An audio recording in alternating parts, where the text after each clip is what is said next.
बाबू Naidu TDP के सरगना Delhi touch down कर रहे हैं।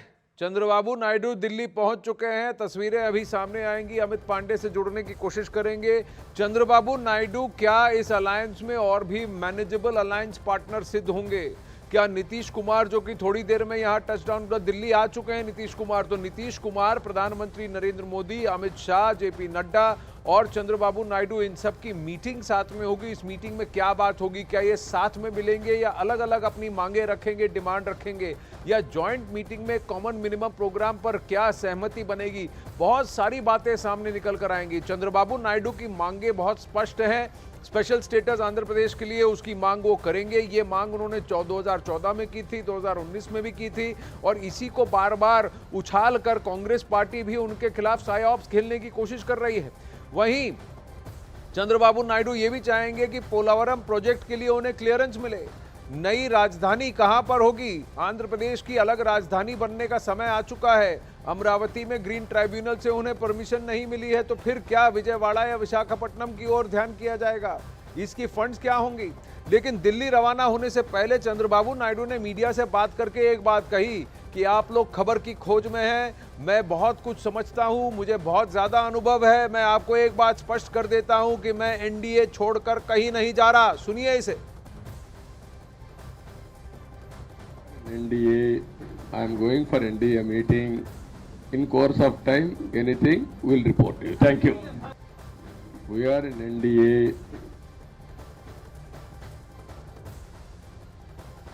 तो हम एनडीए में हैं और कहीं नहीं जा रहे हैं, मैं यहीं पर हूं और हम कहीं नहीं जा रहे हैं। कल से कांग्रेस पार्टी ने कोशिश की है कि किसी तरह से, मानसिक तरह से साइऑप्स का प्रयोग किया जाए। जयराम रमेश बार बार आंध्र प्रदेश के स्पेशल स्टेटस की बात करते हुए चंद्रबाबू नायडू को उकसाने की कोशिश कर रहे हैं और कहने की कोशिश कर रहे हैं कि हम खुले तौर से आपसे वादा करते हैं। खुलेआम उन्होंने ये कह दिया कि अगर नीतीश कुमार और चंद्रबाबू नायडू INDI गठबंधन के साथ जुड़ते हैं और सरकार बनाने की में मदद करते हैं, तो फिर उनको स्पेशल स्टेटस के लिए जो फंडिंग चाहिए और जो दर्जा चाहिए वो सब कुछ कर दिया जाएगा। लेकिन चंद्रबाबू नायडू ने साफ कर दिया है कि हम एनडीए के साथ थे, एनडीए के साथ है और कहीं नहीं जा रहे हैं।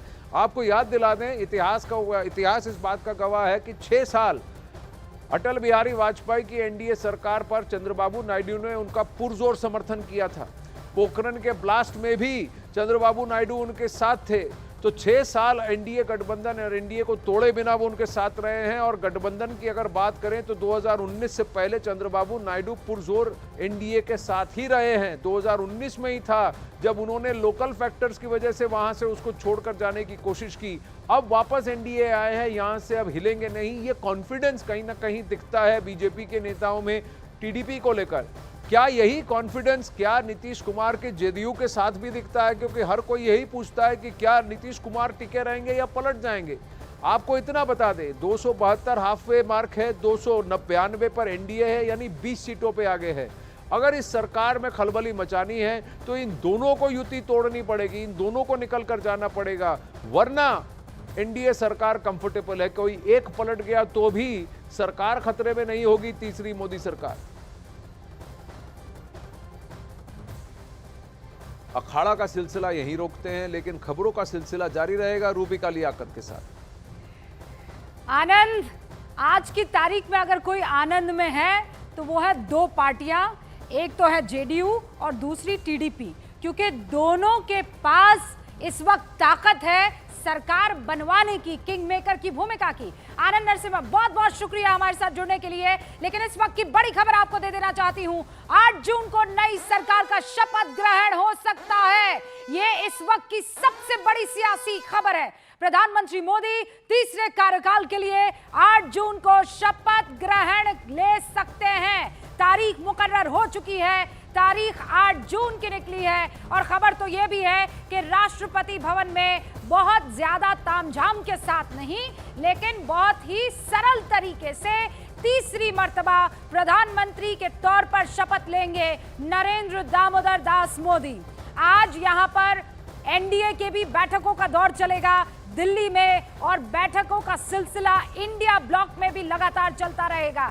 इंडिया गठबंधन के तमाम जो सहयोगी दल हैं वो एक एक करके पहुंच रहे हैं दिल्ली, और यही कार्यक्रम और यही सिलसिला आपको एनडीए के घटक दलों का भी दिख रहा है। अब से कुछ ही देर पहले चंद्रबाबू नायडू पहुंचे हैं दिल्ली, इससे पहले चिराग पासवान का यहां पर आना हुआ, उससे पहले नीतीश बाबू का आना हुआ। इनफैक्ट बड़ा दिलचस्प रहा कि नीतीश बाबू और तेजस्वी यादव दोनों एक ही प्लेन में सवार थे।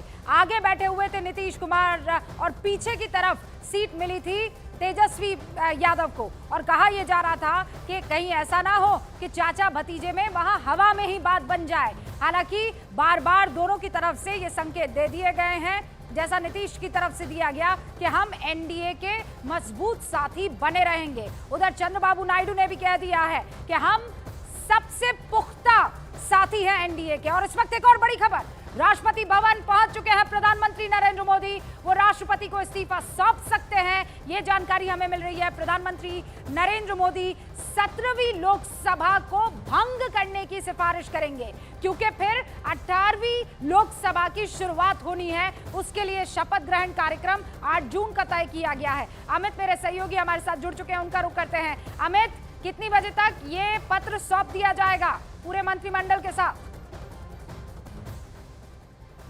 देखिए, पीएम मोदी अब से थोड़ी देर पहले राष्ट्रपति भवन पहुंचे और ये तस्वीरें हम आपको यहाँ पर दिखाना चाहते हैं कि इसी रास्ते से पीएम मोदी गए हैं अब से थोड़ी देर पहले, और राष्ट्रपति से मुलाकात इस वक्त पीएम की जारी है और उसके बाद लोकसभा को भंग करने का ज्ञापन सौंपेंगे। उससे पहले कैबिनेट बैठक रुबिका हुई थी और कैबिनेट बैठक में इनके पीएम मोदी के कामकाज की तारीफ भी की गई थी, रेजोल्यूशन भी पास किया गया था और उसके बाद ये वापस लौटेंगे। तो पूरी ये संवैधानिक प्रक्रिया है और किसी भी वक्त पीएम निकलेंगे। न्यूज़ 18 इंडिया के कैमरे के सामने आप ये सीधी तस्वीरें यहाँ पर देख सकेंगे। तो जो भी संवैधानिक प्रक्रिया, जो भी नियम हो रहे हैं, एक सरकार जब दूसरी सरकार जब बदलती है तो उनका पालन हो रहा है अभी। ओके अमित, तो इस वक्त वहां राष्ट्रपति भवन में कौन मौजूद है?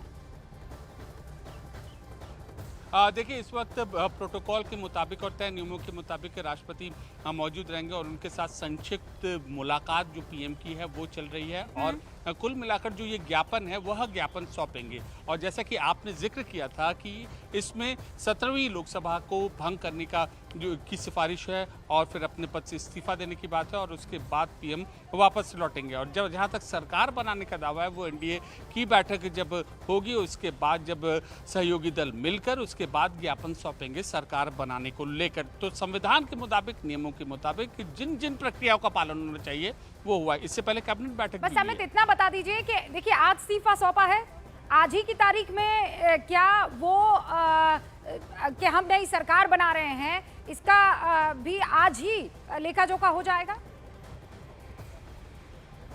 जी, पूरी इस बात की पूरी संभावना है, क्योंकि देखिए 4 बजे एनडीए के घटक दलों की बैठक है, तो उस वक्त आधिकारिक रूप से यह फाइनल हो जाएगा कि जो समर्थित दल हैं, उनकी सांसद हैं, उनकी संख्या कितनी है, 291 है, 292 है या 294 है। कौन कौन से दल हैं, 9, 10, 11 या 12 जितने दल हैं, वो सारी चीज तय हो जाएंगी। तो एक फाइनल लेटर बनेगा और जल्द से जल्द, चूंकि सूत्रों के मुताबिक 8 जून को शपथ ग्रहण समारोह की जो तारीख है वह लगभग फाइनल हो गई है। तो इससे पहले संभवतः आज ही दावा पेश किया जा सकता है या फिर कल दावा पेश करेंगे। ओके अमित, बने रहिएगा। यतेंद्र भी हमारे साथ प्रधानमंत्री आवास से जुड़ चुके हैं। यतेंद्र, क्या जानकारी मिल रही है? क्या आज ही ये जो शपथ लेने की प्रक्रिया है 8 जून को, उसकी शुरुआत हो जाएगी? क्योंकि अभी तो 17वीं लोकसभा को भंग करने का प्रस्ताव लेकर प्रधानमंत्री नरेंद्र मोदी पहुंचे हैं। ये संक्षिप्त मुलाकात राष्ट्रपति द्रौपदी मुर्मू से होने वाली है, फिर उसके बाद क्या? देखिए, अभी प्रधानमंत्री मोदी जो कैबिनेट की सिफारिश थी भंग करने की और अपने इस्तीफे की, वो राष्ट्रपति भवन पहुंच गए। अब से कुछ पलों में ही वो इस्तीफा वहां पर सौंप दिया जाएगा, जो प्रस्ताव है कैबिनेट का वो वहां पर सौंप दिया जाएगा और उसके बाद राष्ट्रपति उनसे गुजारिश करेंगे कि अगली सरकार बनने तक वो कार्यवाहक प्रधानमंत्री के तौर पर काम करें। और माना जा रहा है कि जो शाम को 4 बजे की एनडीए की बैठक होगी, उसमें समर्थन पत्र सभी से ले लिया जाएगा, सहयोगी दलों से। प्रधानमंत्री उस समर्थन पत्र को लेकर अपने सभी सहयोगी दलों के साथ शाम को ही राष्ट्रपति भवन एक बार फिर से जा सकते हैं और सरकार बनाने का दावा पेश कर सकते हैं, क्योंकि जो जादुई आंकड़ा है सरकार बनाने का लेकर, वो आंकड़ा उनके समक्ष रख दिया जाएगा कि एनडीए के पास वो आंकड़ा है, इसलिए सरकार बनाने का न्योता उन्हें राष्ट्रपति की तरफ से दिया जाए। और ऐसे में राष्ट्रपति की तरफ से वो चिट्ठी देखने के बाद औपचारिक तौर पर उनको निमंत्रित किया जा सकता है, यानी कि न्योता दिया जा सकता है। और जो सूत्र दावा कर रहे हैं कि 8 तारीख को यानी कि 8 जून को ही राष्ट्रपति भवन में जो मोदी सरकार का यानी कि तीसरी बार जो शपथ लेने का शपथ ग्रहण समारोह होगा वो 8 जून को राष्ट्रपति भवन में ही होगा। हालांकि इससे पहले ही 7 जून को बीजेपी और एनडीए सांसदों की बैठक बुला ली गई है जो संसद के सेंट्रल हॉल में होगी और जो औपचारिकताएं होती है क्योंकि सांसदों को ही अपना नेता चुनने का अधिकार होता है। तो एनडीए के सभी सांसद प्रधानमंत्री मोदी को एक बार फिर से अपना नेता चुनेंगे, इसके बाकायदा साइन होंगे, इसका समर्थन, इसका भी पत्र जाएगा राष्ट्रपति भवन और उसके बाद अगले दिन यानी कि 8 जून को औपचारिक तौर पर भव्य शपथ ग्रहण समारोह राष्ट्रपति भवन में आयोजित किया जाएगा। अब यतेंद्र, इस स्ट्रैटेजी को कैसे देखा जाए कि आप इंडिया गठबंधन को इतना भी वक्त नहीं देना चाहते हैं, कोई वक्त नहीं जाया करना चाहते और इसीलिए आज आपने ये प्रस्ताव सामने रखा कि भंग कर दिया जाए 17वीं लोकसभा को और आज शाम को 4 बजे ही आप प्रस्ताव सामने रख देंगे कि हम नई सरकार बना रहे हैं, है ना? कोई वक्त जाया नहीं करना है, कोई मौका ही नहीं देना है। देखिए बिल्कुल रूबिका, और इसी वजह से केवल आज नहीं, ये तो कल ही कवायद, जो सीटों के आंकड़े आए थे कल ही कवायद शुरू हो गई थी। पहले गृह मंत्री अमित शाह ने सभी अपने सहयोगी दलों को जीत की बधाई दी, उनसे भी बधाई ली। इसके बाद सभी जो सहयोगी दलों के प्रमुख दल है, चाहे वो चंद्रबाबू नायडू हो, चाहे वो नीतीश कुमार हो, चाहे वो पवन कल्याण हो, शिंदे हो या अजीत पवार हो या दूसरे सहयोगी दल हैं जिनके एक या 2 सीट भी आई है, उन सभी ने प्रधानमंत्री से बातचीत किया। प्रधानमंत्री ने उनसे बातचीत की, उनको बधाई दी, उनसे बधाई ली और कल ही तय हो गया था कि आज एनडीए के लोगों को बुलाया जाएगा। हालांकि एनडीए दल की बैठक तय नहीं हो पाई थी, वो भी आज तय हो गई कि एनडीए सांसदों की बैठक वो 7 जून को होगी। लेकिन कल से ही प्रोसेस शुरू कर दिया गया था क्योंकि जो मोदी के बारे में कहा जाता है कि वो समय जाया नहीं करते हैं, वो जहां विपक्ष 2 कदम चलता है वो उससे 2 कदम और आगे चलते हैं, यानी कि 4 कदम आगे चलते हैं और कल ही तय कर दिया गया था। और एनडीए के सहयोगी दलों से कल बात करके ही वो आश्वस्त हो गए थे और शायद यही कारण था जब उनका भाषण हुआ, जब बीजेपी विस्तार कार्यालय में वो पहुंचे तो उन्होंने अपने भाषण में साफ कर दिया कि एक बार फिर से वो शपथ लेने जा रहे हैं, यानी कि उससे पहले ही वो अपने तमाम सहयोगियों से बातचीत कर चुके थे, उनका आश्वासन प्राप्त कर